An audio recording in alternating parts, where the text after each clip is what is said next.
তোমরা যারা class 12-এর 4th সেমিস্টারের স্টুডেন্টস রয়েছো এবং যাদের সংস্কৃত বিষয়টি রয়েছে, তো তাদের জন্য আজকের এই ক্লাসটি কিন্তু অত্যন্ত গুরুত্বপূর্ণ হতে চলেছে। খুব সামনেই অর্থাৎ ফেব্রুয়ারি মাসে কিন্তু তোমাদের উচ্চ মাধ্যমিক পরীক্ষা 4th সেমিস্টারের সংস্কৃত। তো তাদের জন্য আজকের এই ক্লাসটি অত্যন্ত গুরুত্বপূর্ণ হতে চলেছে। তো তোমরা কিন্তু অনেকেই বিভিন্ন জায়গায় বিভিন্ন রকম সাজেশন দেখে থাকো।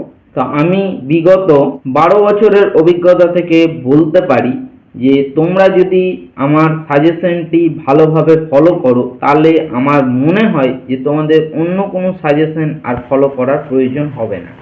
তোমাদের সকলের উদ্দেশ্যে একটি রিকোয়েস্ট, ভিডিওটি তোমরা প্রথম থেকে শেষ পর্যন্ত সম্পূর্ণভাবে ভালোভাবে দেখো, তাহলে তোমরা এই যে সাজেশনটি তোমাদের বলতে চলেছি সেই সাজেশনটি ভালোভাবে বুঝতে পারবে এবং এই সাজেশনটি দেখে তোমাদের যদি সামান্যতম একটু হেল্প হয়, তাহলে কিন্তু এই ভিডিওটি তোমাদের বন্ধুদের সঙ্গে একটি হলেও শেয়ার করতে ভুলো না।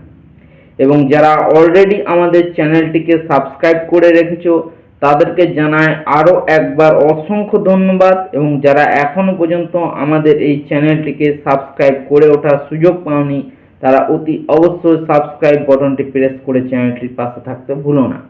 সাবস্ক্রাইব করলে আমি একটু মোটিভেট হই এবং তোমরাও কিন্তু এই চ্যানেলের মাধ্যমে তোমাদের হেল্পফুল এডুকেশন পারপাস ভিডিও বিনামূল্যে পেয়ে থাকো। তাহলে চলো আমরা আর দেরি না করে সরাসরি কিন্তু ক্লাস 12-এর 4th সেমিস্টারের সংস্কৃত সাজেশনের দিকে এগিয়ে যাই।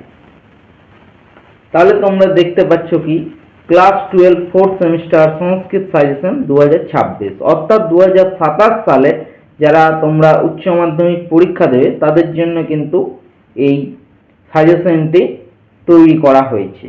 তো প্রথমেই আমরা গদ্যতে চলে আসবো। গদ্যের নাম হচ্ছে হাঁসবিদ্য কথা। সেখান থেকে তোমাদের প্রশ্নের মার্ক 5 যে রয়েছে সেটাই দেখো। তো 1 নাম্বার কোশ্চেন আছে, দেখো চতুর্থ চোরের চরিত্রের কয়েকটি বৈশিষ্ট্য উল্লেখ করো। ভেরি ইম্পর্টেন্ট এবছরের জন্য। অথবা দিয়ে কোশ্চেনটা একটু ঘুরিয়ে ভাবেও দিতে পারে, হাঁসবিদ্য কথা গল্পে চতুর্থ চোরের চারিত্রিক বৈশিষ্ট্য উল্লেখ করো। ঠিক আছে, তারপরে দেখো 2 নাম্বার কি বলছে। তারপর দেখো 2 নাম্বার কোশ্চেন যেটা তোমরা ফলো করবে, বক্তা কশ্চিৎ দিয়তাম, কে কখন কার উদ্দেশ্যে এই উক্তি করেছেন, লাইন তুলে একটি কোশ্চেন। বক্তা কি বক্তা পেয়েছিলেন? তারপর দেখো নাম্বার 3, চতুর্থ চোরের ধূর্ততার পরিচয় দাও। এটিও কিন্তু এবছরের জন্য ভেরি ইম্পর্টেন্ট। তারপর দেখো 4 নাম্বার, প্রত্যায়াতি ইয়ম দ্বারাত প্রতিকার পর নারাহ, উক্তিটি কার? এই উক্তি অনুযায়ী তিনি কিভাবে যম দুয়ার থেকে ফিরে আসতে সমর্থ হয়েছিলেন। এটা অথবা দিয়ে কোশ্চেনটা ঘুরিয়ে দিতে পারে।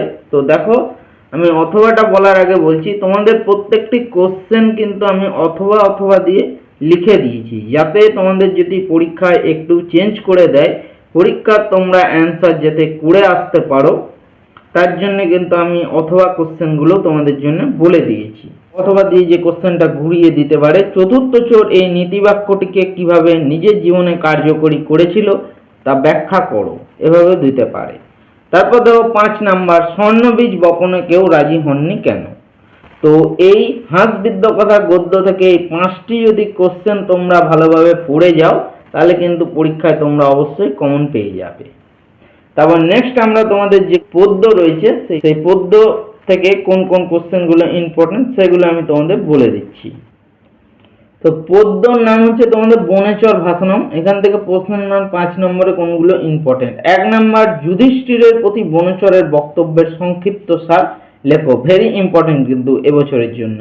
2 নাম্বার দেখো, বনেচর ভাষণমের নামকরণের সার্থকতা বিচার করো বা নামকরণ ব্যাখ্যা করো। যাই দিক কিন্তু এটাই অ্যান্সার হবে।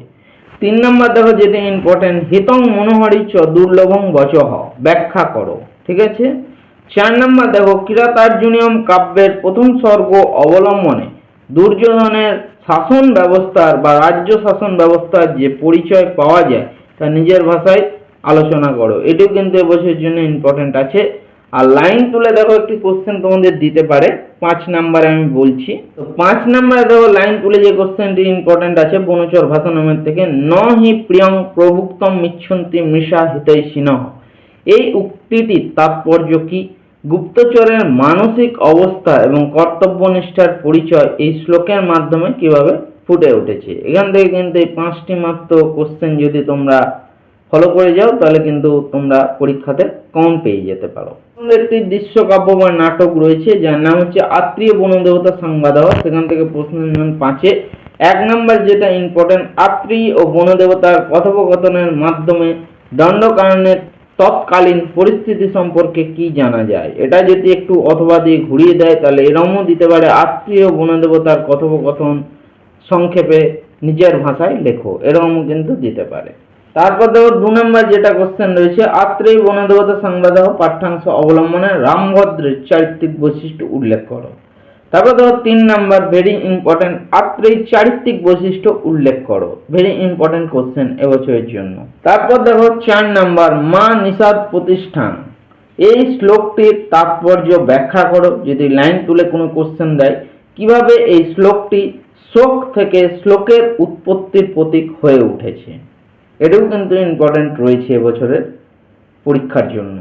লাস্ট দেখো 5 নম্বর যেটা রয়েছে তোমাদের আত্রেয়ী বনদেবতা সংবাদ থেকে, বাল্মীকির জীবনে কাব্য সৃষ্টির প্রেক্ষাপটটি বর্ণনা করো। ক্রঞ্চবধের ঘটনা কিভাবে তার কবি প্রতিভার উন্মোচন ঘটায়। তো এখানেও দেখো 5টি মাত্র কোশ্চেন তোমাদের জন্য আমি সাজেস্ট করেছি। এই 5টি মাত্র কোশ্চেন ভালোভাবে ফলো করলে কিন্তু তোমরা পরীক্ষায় কম পেয়ে যাবে। যে তোমাদের জন্য আমি সাজেশন তৈরি করেছি, সাজেশনটা যদি তোমাদের ভালো লেগে থাকে তাহলে একটি লাইক করে তোমরা কিন্তু জানাতে ভুলবে না, এবং যদি ভালো নাও লেগে থাকে তাহলে কিন্তু তোমরা ডিসলাইক বাটনটি প্রেস করে তোমরা তোমাদের মতামত জানাতে পারো। তারপর দেখো সংস্কৃত সাহিত্যের ইতিহাস থেকে প্রশ্নের মান 4। 1 নম্বর বাণভট্টের সাহিত্য কীর্তির সংক্ষিপ্ত পরিচয় দাও। 2 নম্বর দেখো নাট্যকার হিসাবে শ্রীজীব ন্যায়চিত্রের স্থান নিরূপণ করো। 3 নম্বর আছে দেখো দণ্ডিন পদলালিত্যম ব্যাখ্যা করো। 4 নম্বর কোশ্চেনে যাওয়ার আগে আমি তোমাদেরকে একটি জিনিস বলতে চাই। এই সাজেশনটি তোমরা দেখলে, তো এই সাজেশনটি দেখার পাশাপাশি তোমরা কোন ক্লাসের সাজেশন দেখতে চাইছো সেটি কিন্তু তোমরা কমেন্ট করে আমাকে জানাতে পারো। তোমরা যদি কমেন্ট করো তাহলে আমি তোমাদের হেল্প করতে পারবো। তো 4 নম্বর কোশ্চেন কি বলছে দেখো। 4 নম্বর দেখো নলচম্পুর বিষয়বস্তু সংক্ষেপে বর্ণনা করো। আর 5 নম্বর আছে শিশু যুব দুর্দৈব বিলসিতম এর বিষয়বস্তু সংক্ষেপে বর্ণনা করো। তো এই সাহিত্যের ইতিহাস থেকেও কিন্তু আমি স্বল্প সাজেশন তোমাদের জন্য তৈরি করেছি। এখানে মাত্র 5টি কোশ্চেন, ঠিক আছে। তো এইগুলি যদি তোমরা ভালোভাবে ফলো করে যাও পরীক্ষায় কিন্তু তোমাদের কমন পাওয়া অনিবার্য, বা তোমরা পরীক্ষায় কিন্তু অবশ্যই কমন পেয়ে যাবে। তো তোমাদের জন্য দেখো সংক্ষেপে আমি এই সাজেশনটি তৈরি করেছি। তো এখানেই তোমাদের এই সংস্কৃত সাজেশনের ক্লাসটি সমাপ্ত হলো। ভিডিওটি এতক্ষণ ধৈর্য ধরে দেখার জন্য তোমাদের সকলকে আমার তরফ থেকে আরও একবার অসংখ্য ধন্যবাদ জানাই।